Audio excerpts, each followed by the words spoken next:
The Boston Celtics opened their season last night, and they surprised everyone, coming away with a blowout win over the Brooklyn Nets. I really don't think that many people expected what they saw last night. I'm Allison Smith here with NESN.com Content Editor Ben Watanabe. Ben, this dominant performance, the Celtics led by as much as 29 points last night. What do you think a dominant win in Game 1 says about the team moving forward? Well, I mean, obviously they're going to go 82-0. I mean, that's the first takeaway that I had. But I do think we need to tamper the expectations back now a little bit. I think they were a little low to begin with. Now they might be a little high. The Brooklyn Nets are despite having a lot of big names, they're not a very good team. They have a lot of big names that are also old, but they're probably lower half of the Eastern Conference playoff picture right now.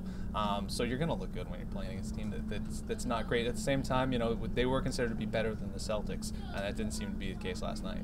So one big factor in last night's game, obviously Rajon Rondo, he was close to triple-double territory. What does his performance say, how does he factor into how well this team is doing right now? Well, the really interesting thing about Rondo, and Coach Brad Stevens touched on it, is it wasn't like Rondo was fueling this offensive explosion. I mean, he was just a part of it. I mean, the ball moved so well even when he wasn't on the floor. You know, we look at his high assist totals and think of that as being the thing that creates offense, but it's not necessarily one guy getting the high assist totals that means that your offense is being really balanced. It's that the ball is moving around. It's that a lot of guys are getting, you know, 2, 3, 4 assists rather than one guy getting double digits, which he did last night, but he was part of the machine rather than you know, the engine that was pushing the car. So his ability to be kind of a cog in the wheel, how does that bode for him moving forward in his role with this team? That's the question, because you don't know if they're going to be able to keep this up. You know, the offense they had last night was very Spurs-like in a way. You know, there wasn't a lot of one guy dribbling and dishing out,